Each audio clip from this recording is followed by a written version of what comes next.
Hey there, this is Jen T. Grace, founder of Publish Your Purpose, and I am here with a special guest so we can talk through the launch of The Souls of Queer Folk that has just come out in the last couple of weeks. So I am here with Dr. Joel Davis Brown. Hello, Joel, how are you? I'm great. How about you? I am doing fantastic, but I feel like you're even more fantastic because you are finally out of the throes of publishing and kind of celebrating and relishing the fact that you have your book out and it's in the world already. How are you feeling about that? Excited. I may be a little weird because I'm already thinking about books two and three. Um, but it didn't beat me up. The publishing process didn't beat me up too badly. So I'm excited. Anytime people can actually hold a book and they can get into the content and dig in a little bit, that's exciting. There's always a little anxiety before you release it because you think, oh my God, now people get to check it out and what are they going to think or whatnot. But Mm, it's work that I've been thinking about for quite some time. So this isn't new. It's uh, yeah. a topic and a theme that's near and dear to my heart. So I'm glad that it's finally released. Yeah, and you know what's beautiful is that I feel like this topic, and I want you to kind of share a little bit more about the topic in a minute, but this topic is clearly needed because right out of the gate, without even like really announcing it, your book immediately got to number one, immediate bestseller, new release, like just straight out of the gate without really any like obviously there was some a little bit of work behind the scenes, but all of a sudden we're like, holy, like wow, that happened really fast. And a lot of times there's a lot of effort that kind of goes into making that happen, and it was just I was really excited to see it because to me it's just such an indication that a book like this is needed in the world. So can you please just share a little bit, kind of, a little bit, maybe the origin, what the inspiration was for this book, and then just a little bit about, what the book itself is about? Absolutely. So I'm going to go in reverse order if that's okay. Absolutely. So when we think about leadership, I think we're in an era right now, and we've been that way for I think quite some time, where leadership is lacking.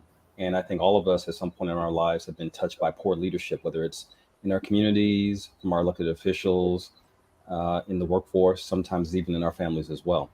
So when we think about leadership, we need to have a different prescription. We need to have a different idea of how to move people forward. And who better to do that than communities that operate at the margins of society who have to navigate power and privilege? Mhm. And that community is the LGBTQ community. So there's a lot of wisdom and adaptive knowledge that the community possesses that I think the world needs. Mhm. When people think about the community, they don't think about the community offering wisdom. They don't think about the community offering anything that's tangible or of value when it comes to leadership. And so I kind of fell into the topic by accident. I started thinking about this topic as I was completing my doctoral work because I did an ethnographic study on the community to try to understand what makes the LGBTQ community tick and think and operate beyond a lot of the biased rhetoric that we typically hear.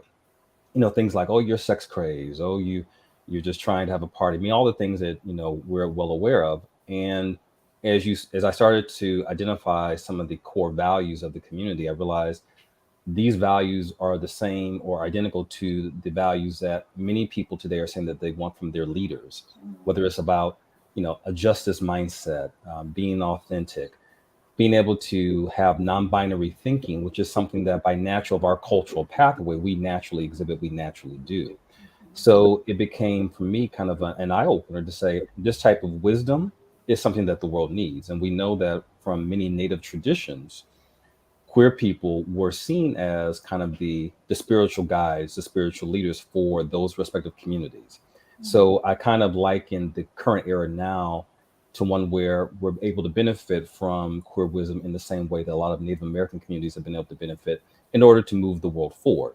It's not just for queer people, it's for anyone. And so the way I was taught and raised is that you can learn from anybody in any group. And I think this is an opportunity for the world to kind of reframe how they see the community, but also more importantly, think about how can we transform our leadership practices based on a group that's been able to survive and thrive given some very daunting and negative circumstances. That's really well said. I love that. And I know that, yeah, I feel like there's so much to unpack here. But I know one of the terms that you use kind of repeatedly throughout the book itself is this phrasing of cultural genius. Right. And I feel like that kind of fits into a little bit of what you were just saying. So can you kind of elaborate how you define that and kind of what it means in context? Sure. So cultural genius is the social and intellectual acumen that we acquire by virtue of our cultural pathway. So by being a woman, by being LGBTQ, by being a member of the BIPOC communities, there are ways in which we operate that are necessary for existing in an adaptive or a complex world. So let me just take a step back. So we're living in a world right now where there's a lot going on. We have climate change. So, you and I were just talking about the fact that there's a winter advisory in Southern California. I've talked to colleagues just this morning where it's 80 degrees in Virginia, but an hour north, there's a big snowstorm. So you have climate change, you have pandemics, you have extremism, you have the economy cycling, going through its various cycles and whatnot. There's a lot of uncertainty. Well, people who are minoritized deal with uncertainty every single day. People who are treated as second class citizens have to be resourceful. There's always a lesson or an opportunity to be more authentic. So those are the qualities that we need in today's world. How do we deal with less? How do we be creative? How can we think outside the box to deal with the complex challenges that we have? So that type of cultural genius, again, that's derived from our cultures, the cultural norms and values that we acquire by virtue of our cultural pathway, can be used and inform us as we become better leaders. So this is not something that you need to go to Harvard Business School to acquire. You don't have to take some seminar. You don't have to be an academician. There are many traits and behaviors and norms and values that we have naturally, depending on what group you belong to, that can serve us as we think about how to be better leaders in our communities, but also for ourselves. So that's where the term cultural genius comes from. Yeah, I love that. And I feel like just your kind of framing of it is very, like you can tell that you're an academic. I feel like I feel like everything about you I'm a just nerd, you said nerd, I did not. claim it. But but I remember, do like speaking like over a decade ago in telling people like in rooms of queer people and saying like our queer identities are our superpowers. Like if we Right. really look at them like that, rather than looking at as some kind of albatross or some kind of hindrance, it really, when we're looking at it from the right vantage point, it really can be a superpower that just makes us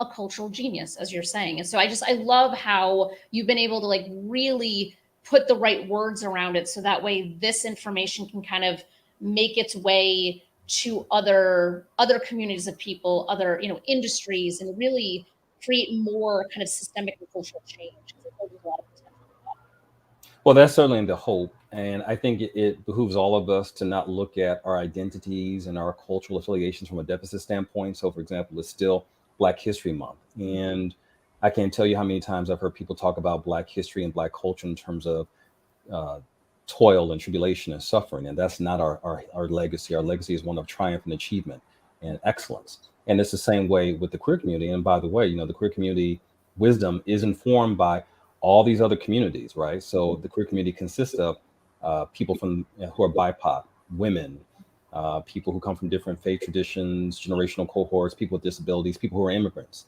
that. Yeah. And you have the added layer and the added wisdom and intelligence of sexual and gender minorities, which I think gives us added boost, added, I would say, insight and perceptiveness into the conditions that plague the world, that plague different systems. And, there's a growing school and body of knowledge and I would say research that focuses on the values that, again, minoritized communities bring. It's just that queer people haven't had that benefit and we haven't had that attention and that respect, primarily because we're still dealing with a lot of bias, right? Mhm. We're in an era where just in the last 2 years, over 400 LGBTQ, anti-LGBTQ bills have been passed. So there still is this idea that we represent a threat. And if nothing else from the book, what I want people to realize is that we do require, I think, serious study. We do bring something to the world that's tangible and that is needed. And hopefully that can not only reframe how people look at our community, but can also reduce some of the hostility that we're still facing across the world.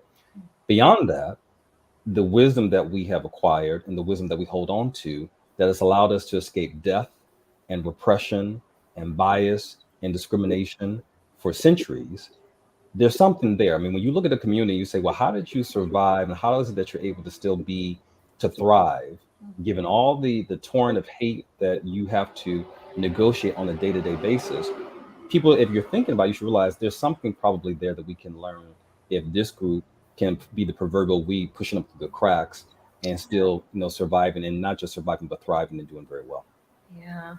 Yeah. And I'm curious, knowing, and so the subtitle is How Understanding LGBTQ plus Culture Can Transform Your Leadership Practice. I'm curious how you would answer the question of it. To me, it's obvious why someone within the community, within the queer community, would want to read this book. But for someone who is not part of this community, what would you say to them would be kind of a reason that they would want to dive into this and read it? Because the leadership models that we have right now are not working.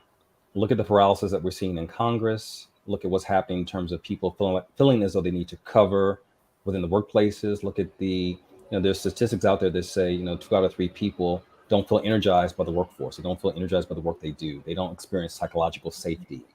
Our communities seem to be more polarized than ever. So our leadership models, which are largely militaristic, hierarchical, and I would say informed by white male cisgender ideology, white supremacy ideology, patriarchal ideology, is not serving most of us. And even if you belong to or identify as a white male, I don't think many of the leadership models work for you either. So the beautiful thing about, I would say, queer leadership and queer leadership competencies, which we identify in the book, is as about helping people to be more transformative and to get back to their humanity, which is what I think we need right now. So you don't have to be queer, you have to be queer minded, which is to be able to look at the system and to see it in all of its frailties, all of its complexity, and to recognize where there are opportunities for growth and for doing things differently. And really, what this book also emphasizes is that leadership is not just about doing this, it's about being this. So it's not just about doing things, it's not just about reorganizing structures or issuing edicts and whatnot. It's also about how do you in your being become a better person? How do you walk with a sort of energy, a certain consciousness, a certain mindset that people want to follow you, where people feel inspired by you, where you have done the work of healing your own trauma, and you can actually create positive impact and value in the world. That's really true leadership. I think about leadership from the standpoint of how do you lead yourself first? And if you lead yourself first, then you can lead communities, then you can lead organizations, then you can lead the world. But it's more of an inside out orientation. It's not a outside in. And I think a lot of people forget that. So, and those are things that I learned at home. So when people ask me, why did I feel inspired to write a leadership development book?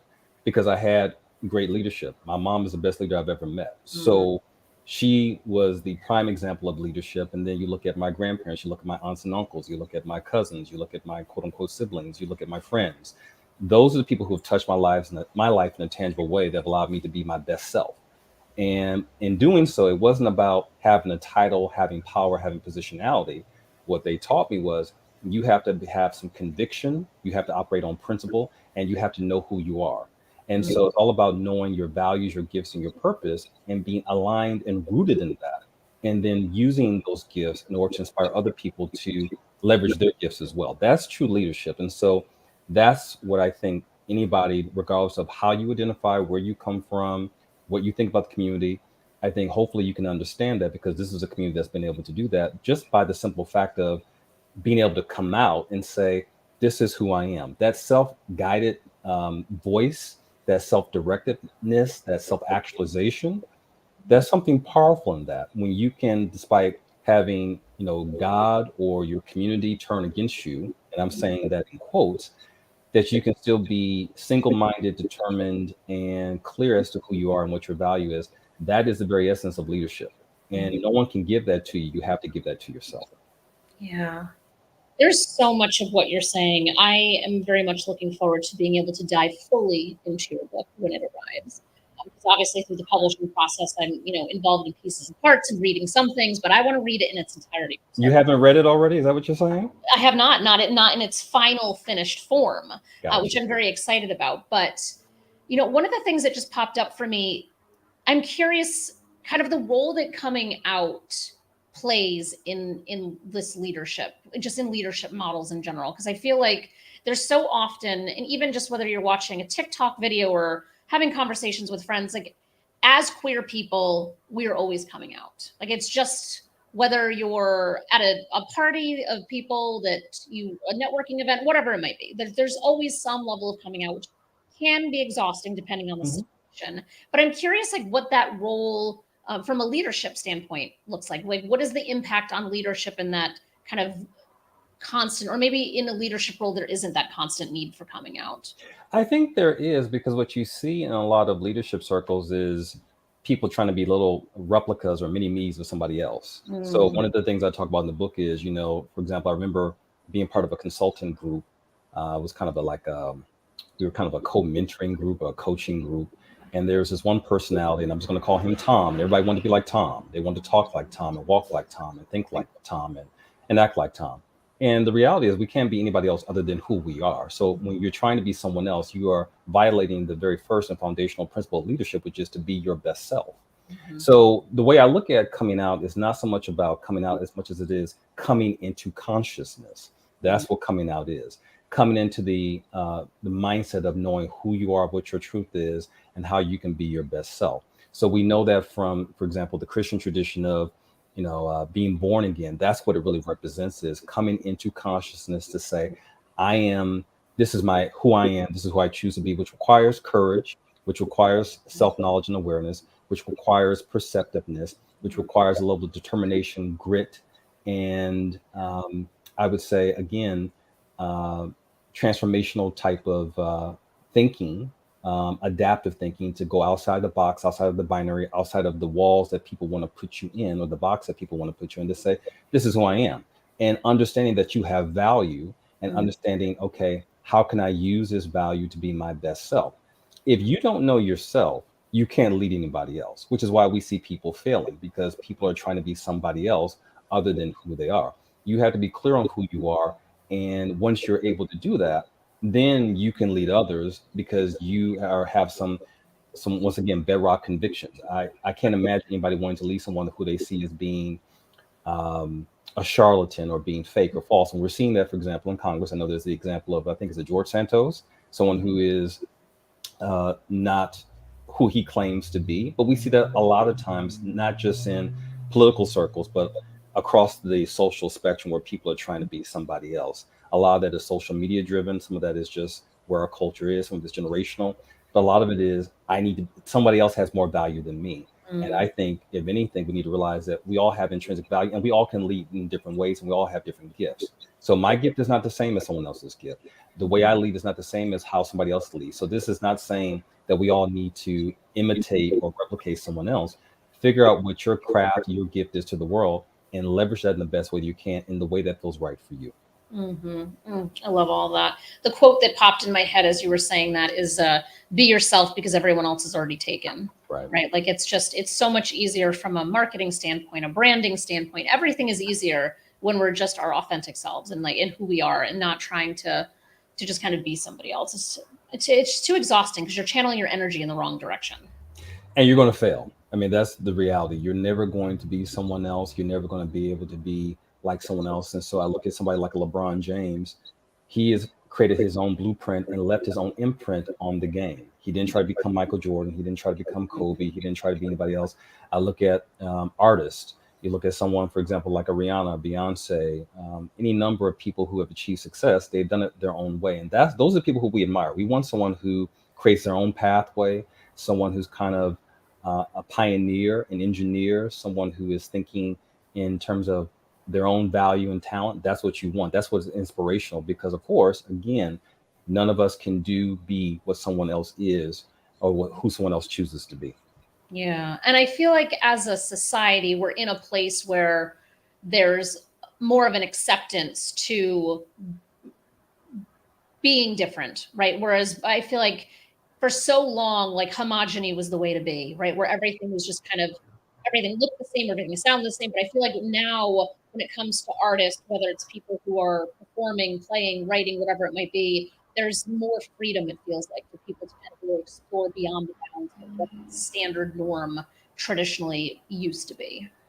I hope so. I mean, I live between New York and San Francisco, so in both of those areas, nonconformity is the norm. People are not trying to look, dress, sound, talk, act like anybody else, and it's Mhm. wonderful. And I think recognizing, and this is a larger conversation, our heterogeneity is what makes us beautiful, what makes us perfect, which makes our world better.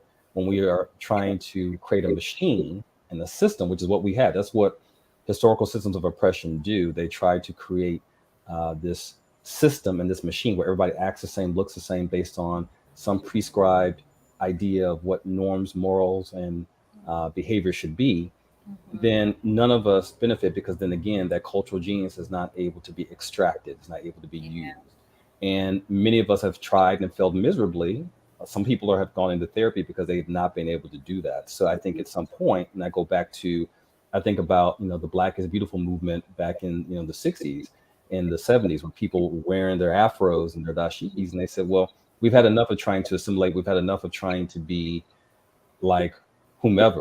We're now going to embrace ourselves. And I think that's something that the queer community does beautifully. It's not only, it's not nonconformity for nonconformity's sake. It's the idea that I'm going to be me. This is who I am. And there's this pride, there's this energy, there's this joy about it too. It's not just done from a place of rebellion and resistance, but there's a reclamation, there's an embrace that who I am is beautiful, and I'm going to be who I'm chosen to be, who I'm designed to be. Yeah. Yeah. Oh, I love all of this. Is there, so I'm curious, if you were to have a magic wand that you were able to wave, and it is, and I know you've already received some really awesome feedback from people who've read the book, and it's been out for such a little period of time already.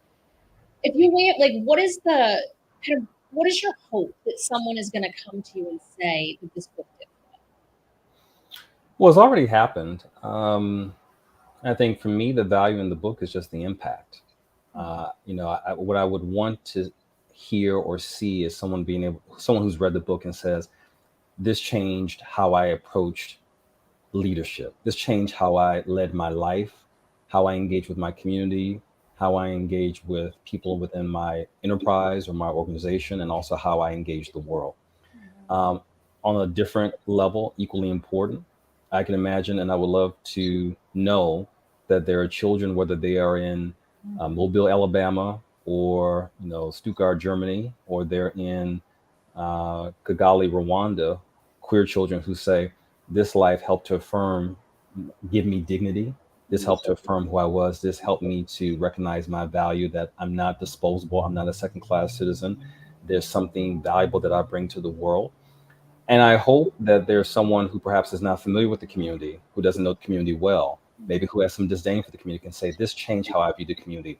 Because now, by virtue of this, there's a reason why the book is titled The Souls of Queer Folk, because I wanted people to actually be able to understand who we are in a more multidimensional way, that we're not just caricatures, we're not just avatars, we're not just the butts of jokes.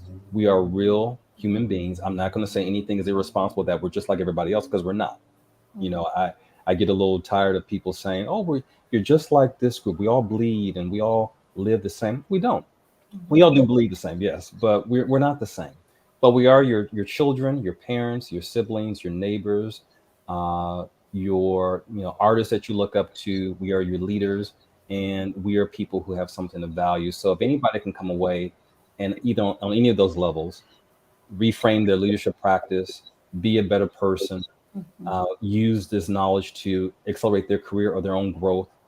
If someone can come away from it and feel more empowered and more self-actualized, or just be able to look at themselves and smile, then I look at the book as a success. That for me is what's most important, more so than sales, money, title, all that sort of thing. It's about impact. And you and I both know you can write a book and you can say, some stuff, that some BS, and because you've written a book, therefore it carries credibility. And for me, I took the whole idea of writing a book very seriously. I didn't intend to write a book, but then as I kept asking, why are people not talking about X?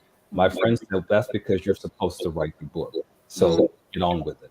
So it's here, and I hope it has the impact that I envision that it will.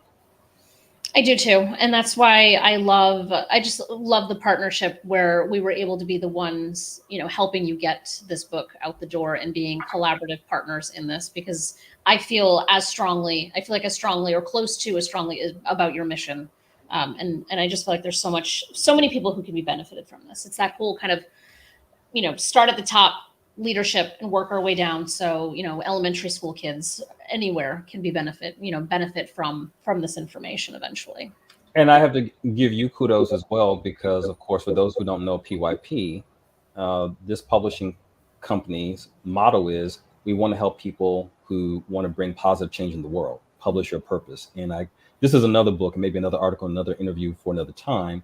Mhm. I went to publishers and they were like, this doesn't have any value. Why are you talking about this? We don't really see this as having any importance or significance. And it was telling, because some of these publishers were publishers who would tell you, we're here to change the world. We want to work with underserved communities. We want to Mm. support aspiring authors. But really, for them, it came down to the bottom line, or they just didn't have the right ethics and integrity for what I wanted to do. So you all have, and so it's been a perfect match. And when you operate at a certain frequency, like attracts like, right? So when you operate with a certain level of insight, integrity, you attract other people who operate at the same level. That's what it's about. So I'm excited, a little exhausted from the process, and relieved that the baby is out there in the world. And like any child, you can't guarantee what his path will be, but all you can do is prepare the child for the journey. So I feel like this child has been very much prepared. I probably have driven you crazy and driven Bailey crazy with just, edits and things like that, because I'm very particular. My family can attest to that. And yeah, now I'm ready for it to make its way around the world. So I'm excited.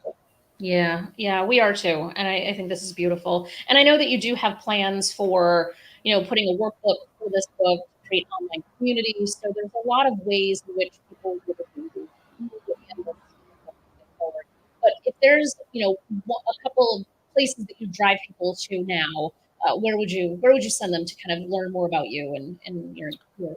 Well, I would drive them to numos.com. Numos is a Greek word, and it's the name of one of my companies. It's our consulting firm, and that's spelled P as in Papa, N as in Nancy, E U M as in Mary, O S as in Sam.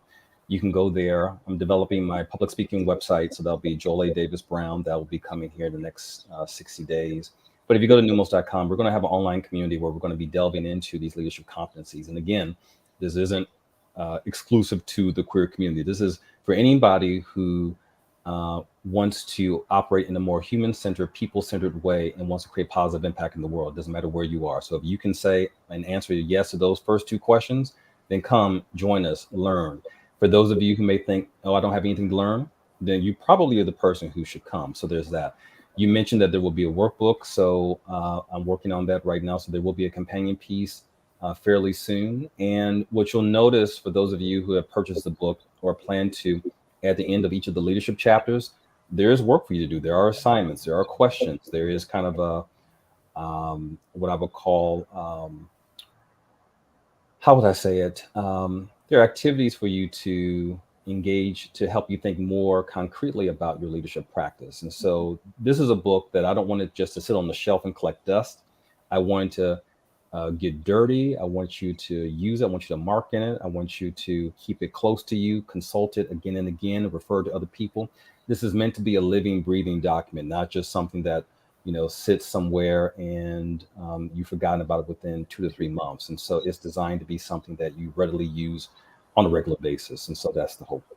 Yeah, I love that. Yeah, and I love that you're kind of broadening and extending your access to people, which I think is fantastic because having a community to kind of walk through something like this would be absolutely valuable. So thank you so much.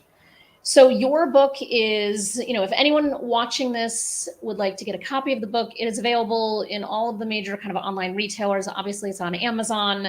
We at PYP are big fans of bookshop.org. So if you're not familiar with bookshop.org, they are an online independent bookstore, and they have a huge give back focus to physical independent bookstores. And so they've raised millions and millions of dollars, and they're making some significant headway in rivaling Amazon. And so they're certified B Corp, which is also what PYP is, which means they have a commitment to sustainable practices, environmentally friendly, social impact, all of that amazing, amazing work. So I'm a big fan. I know that the bookshop.org link is below this video wherever you're watching it. But if you go to whatever your favorite retailer is, and just Google.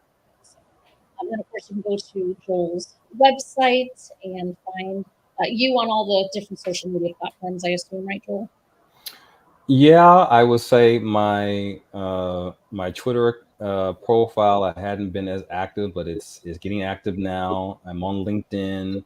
I'm on Instagram. I haven't gotten on TikTok. I haven't made that voyage yet, but I'm brave. I'm going to try it. So that's where you can find me. And we also, if you go to the Numos website, there's a place where you can sign up for newsletters related to the book.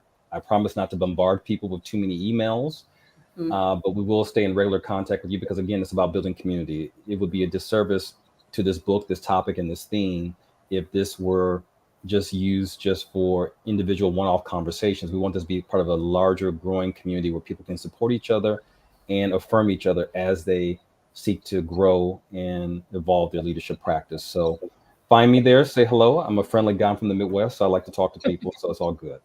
Beautiful. And Joel's information is available on the publishyourpurpose.com website too. You can go to our books or our authors page, wherever you will be able to find his information, all of his social links, website, all of that.